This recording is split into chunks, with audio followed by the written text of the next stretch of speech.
নমস্কার। মাদ্রাসা সার্ভিস কমিশনের group D 2011 সালের যে গ্রুপ ডি পরীক্ষা, সেই নোটিফিকেশন অনুযায়ী পরীক্ষায় হয়েছিল 1 সেপ্টেম্বর। তার রেজাল্ট প্রকাশিত হয়েছে এবং সেখানে ইন্টারভিউয়ের জন্য ডাকা হয়েছে, অর্থাৎ পার্সোনাল টেস্টের জন্য ডাকা হয়েছে।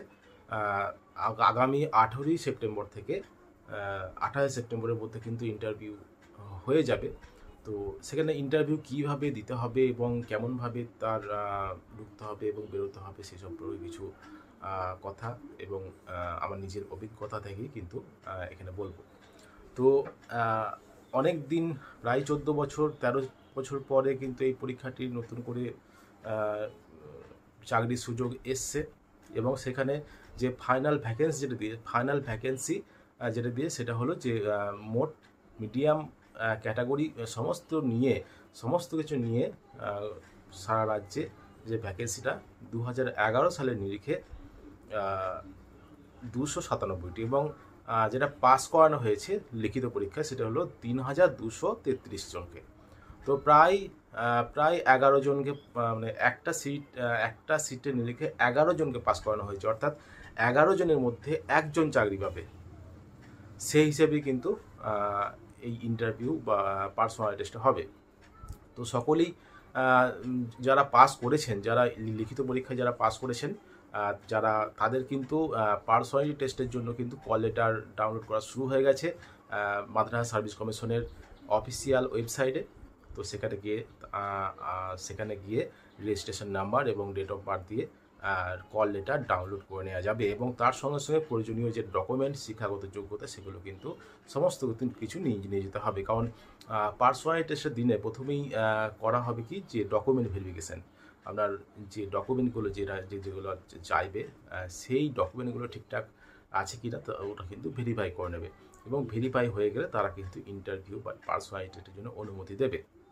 এবারে পার্সোনালিটি টেস্টে প্রথমেই পার্সোনালিটি টেস্ট যেখানে বোর্ড, সেই বোর্ডে হয়তো 2 থেকে 3 জন থাকবেন এবং সেখানে কিন্তু চারিদিক থেকে প্রশ্ন করতে পারে এবং কি প্রশ্ন করতে পারে, খুব একটা যে জটিল কঠিন সেরকম কিন্তু কিছু নয়, কিন্তু তবুও কিন্তু সমস্ত কিছু প্রস্তুতি নিয়ে যেতে হবে এবং শুধুমাত্র গভীর জ্ঞান থাকলেই যে ইন্টারভিউতে কোয়ালিফাই করে যাবেন বা ইন্টারভিউতে বেশি নাম্বার পেয়ে যাবেন সেটা নয়। ইন্টারভিউ মাত্র 5 নম্বর এবং সেই 5 নম্বর এবং লিখিত পরীক্ষা সমস্ত নিয়ে কিন্তু মেরিট লিস্টটা হবে।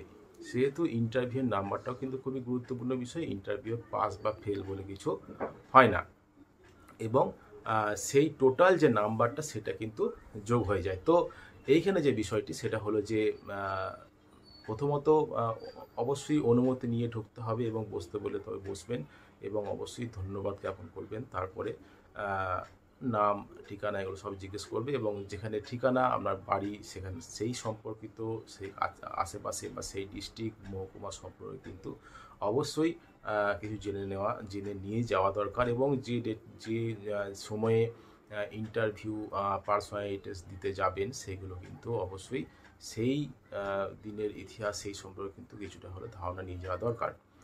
আর যে প্রশ্ন করবে, ক্যান্ডিডেট যে উত্তর দেবে সেই উত্তর থেকে কিন্তু ওরা আবার প্রশ্ন নিয়ে প্রশ্ন করবে, সেই জন্য উত্তরটা কিন্তু খুবই সংযতভাবে দিতে হবে এবং কোনো প্রশ্নের উত্তর যদি না জানা থাকে তাহলে কিন্তু না বলে দেওয়া ভালো, অর্থাৎ আমি জানি না বা এই মুহূর্তে মনে পড়ছে না। চেষ্টা করে কম জেনে কোনো প্রশ্নের উত্তর যেন না দিতে যান। তো বিষয়টা এমনই, যদিও এটা গ্রুপ ডি পরীক্ষা তবুও কিন্তু সবাই কিন্তু যথেষ্ট উচ্চশিক্ষিত। এখন কিন্তু এটাই নিয়ম হয়ে দাঁড়িয়েছে। তো যাই হোক,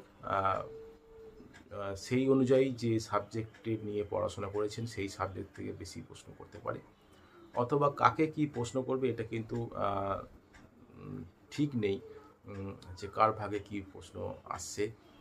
তো বিষয়ভিত্তিক প্রশ্ন নাও করতে পারে, পার্সোনাল বিষয়ে প্রশ্ন করতে পারে। তো সেই সম্পর্কিত উত্তর কিন্তু খুব সহজে এবং বুদ্ধিমত্তার সঙ্গে কিন্তু দিতে হবে এবং পার্সোনালিটি টেস্ট হয়তো খুব বেশি হলে 4 থেকে 5 মিনিট কি 6 মিনিট বড়জোর এরকমই কিন্তু হবে।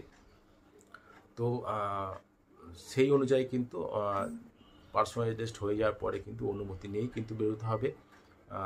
তারপরে কি হবে সেটা পরের বিষয়।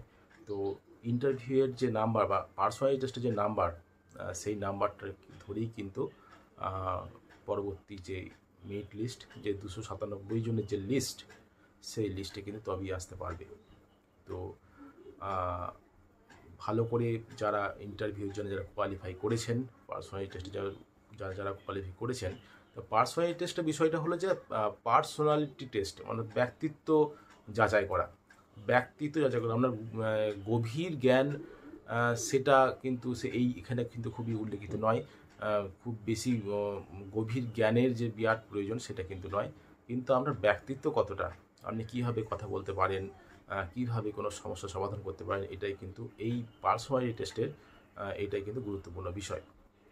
তো যারা আবেদন করেছিলেন তখন আজ 13 বছর অতিক্রান্ত, সবাই খুব কম বয়সী কেউ নাই, মোটামুটি সবাই বয়স 30-এর ওপরই হবে বেশিরভাগ জনেরই। তো সেজন্য কিন্তু যারা একটু পড়াশোনার দিকে যারা পাস করেছে তারা অবশ্যই, যারা লিখিত পরীক্ষায় যারা কোয়ালিফাই করেছে তারা অবশ্যই তাদের বিষয়ভিত্তিক অনেক জ্ঞান আছে এবং সেজন্যই তারা কিন্তু কোয়ালিফাই করেছেন। তো বিষয়টা হলো এমনই, মানে ব্যক্তিত্ব পরীক্ষা করতে হবে, সেই অনুযায়ী আপনাকে কিন্তু নিজের যে পারদর্শিতা বা আপনি যে ভালো কাজটি করতে পারেন, যে কাজটা আমি ভালো করতে, সেই কাজটা কিন্তু আপনাকে তুলে ধরতে হবে। আর যে গ্রুপ ডি পরীক্ষা সম্পর্কে, গ্রুপ ডি কী কী কাজকর্ম করতে হয় স্কুলে, মাদ্রাসা সার্ভিস কমিশনের যে আছে, সেই সম্পর্কে কিছু জেনে নেওয়া প্রয়োজন। আর যে বিষয়টি আর পার্সোনালিটি টেস্ট সবসময় কিন্তু যারা পার্সোনালিটি টেস্ট নেবেন, যারা নিচ্ছেন, যারা বোর্ডে যারা আছেন, তাদের সঙ্গে কিন্তু চোখে চোখ রেখে কথা বলতে হবে। চোখে চোখ রেখে কথা বলতে হবে, তারা যেন বুঝতে পারে যে না, যা বলছে সঠিক এবং সত্য এবং তা জেনেই বলছে, এটা যেন তারা বুঝতে পারে। কোনো জিনিস অনুমানের ভিত্তিতে কোনো জিনিসের উত্তর দেওয়া কোনো রকমই উচিত নয়। আর অন্য দিকে তাকিয়ে উত্তর দেওয়া বা নিচের দিকে তাকিয়ে উত্তর দেওয়া, এগুলো কিন্তু কখনোই করা যাবে না। এগুলো কিন্তু তাদের মনে এটা খারাপ দৃষ্টি পড়ে। তো কে কত নাম্বার পাবে, অবশ্যই নিজে প্রস্তুতি নিয়ে কিন্তু ভালো পার্সোনালিটি টেস্টে ভালো যাতে করা যায় সেটা চেষ্টা করতে হবে। তারপরে কি নাম্বার আসবে, প্যানেলে আসবে কি আসবে না, সেটা কিন্তু পরের বিষয়, সেটা কিন্তু নিজের হাতে নেই। যেটা নিজের হাতে আছে সেটা হলো নিজেকে ভালো তৈরি করে, নিজেকে ভালোভাবে তুলে ধরা। সেই পার্সোনালিটি টেস্টে বোর্ডে নিজেকে যত ভালোভাবে ধরে তোলা যায়, সেটা কিন্তু দেখাতে হবে। এবং পার্সোনালিটি টেস্ট সবসময় কিন্তু হাসি খুশি একটু থাকতে হবে, খুব হাসি নয়, তো মোটামুটি মুখটা যেন হাসি হাসি থাকে সবসময়, সেই হাসি হাসি মুখ নিয়ে কিন্তু উত্তর দিতে হবে। এবং যে কোনো বিষয়ে কিন্তু ভালো করে জেনেই উত্তর দিতে হবে, না জেনে কিন্তু কোনো রকমই উত্তর দেওয়া যাবে না। তো বিষয়টা হলো এমনই যে পার্সোনালিটি টেস্ট যারা পাস করেছেন, যারা রিটেনে পাস করেছেন, তাদের সবাই চাকরি পেয়ে যাবেন এমনটা নয়। যেটা বললাম যে 11 জনের মধ্যে একজন পাবে, 3233 জনের মধ্যে মাত্র 297 জন চাকরি পাবে, বাদবাকি কিন্তু চাকরি পাবে না। এটা কিন্তু চরম সত্য, এটা কিন্তু মেনে নিতেই হবে সবাইকে। আর সেজন্য কিন্তু ওই 3233 জনের থেকে কীভাবে 297 জনের মধ্যে যাওয়া যায়, সেটাই কিন্তু চেষ্টা করতে হবে নিজেকে পার্সোনালিটি টেস্টে ভালো ফল করার মধ্য দিয়ে। আর রিটেনে তো যা হওয়ার হয়ে গেছে, এবারে পার্সোনালিটি টেস্টটা নিজের হাতে আছে, যতটা ভালো করা যায়। তারপর নাম্বার তো ওদের হাতে, যারা ইন্টারভিউ নেবেন। তো দেখা যাক, যারা ইন্টারভিউ দিতে যাবেন তাদের জন্য অবশ্যই শুভকামনা রইল, যাতে তারা ভালো ইন্টারভিউ দিতে পারে।